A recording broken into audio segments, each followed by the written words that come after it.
പ്രിയമുള്ളവരെ, ഞാനിന്ന് നിലനിൽക്കുന്നത് തലശ്ശേരി പ്രസിദ്ധമായ സേക്രഡ് ഹാർട്ട് ഹൈസ്കൂളിൻ്റെ മുന്നിലാണ്. ഈ സ്കൂളിന് വലിയൊരു പ്രാധാന്യമുണ്ട്. ഇത് പണ്ട് ബ്രിട്ടീഷുകാരുടെ കാലത്ത് ഇത് അവരുടെ കോട്ടയിലെ കയറ്റുമതി കേന്ദ്രത്തിൻ്റെ മരങ്ങൾ സൂക്ഷിക്കുന്ന ഒരു സ്ഥലമായിരുന്നു. വെള്ളത്തിലും ഇരുളൊക്കെ നിൽക്കുന്ന ഒരു ഗോഡൗണായിട്ടാണ് ഇത് പണ്ട് ഉപയോഗിച്ചത്.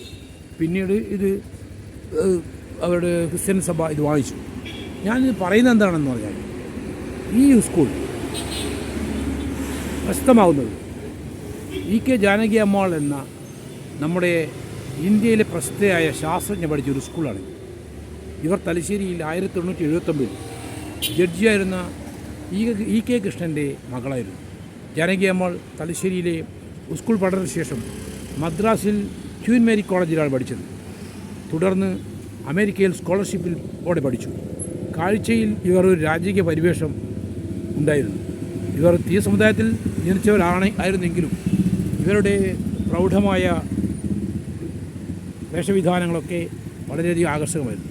1931 ഇവർക്ക് സസ്യശാസ്ത്രത്തിൽ ഡോക്ടറേറ്റ് ലഭിച്ചു. ഇംഗ്ലണ്ടിൽ വെച്ച് ഡോക്ടർ C.D. ഡാർലിംഗുമായി ഇവർ പരിചയപ്പെട്ടു. ദീർഘകാലം ഇംഗ്ലണ്ടിൽ ഗവേഷകയായി തുടർന്നു. ഗുണമേന്മയുള്ള മധുരം കൂടിയ കരിമ്പ് ജനുസ് ഇവർ കണ്ടെത്തി. തുടർന്ന് ഡാർലിംഗുമൊത്ത് ഒരു പുസ്തകം എഴുതി. എത്തിനോ ബോട്ടണി എന്ന ശാസ്ത്രശാഖയുടെ ഇന്ത്യൻ വക്താവായിരുന്നു ജാനകി അമ്മാൾ.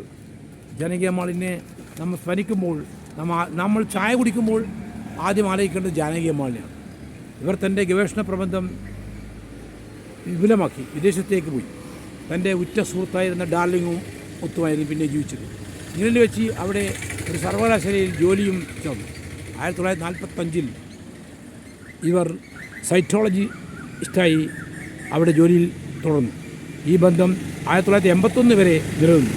എന്നാൽ ജവഹർലാൽ നെഹ്റുവിൻ്റെ ക്ഷണപ്രകാരം ഇവർ ഇന്ത്യയിലേക്ക് വന്നു.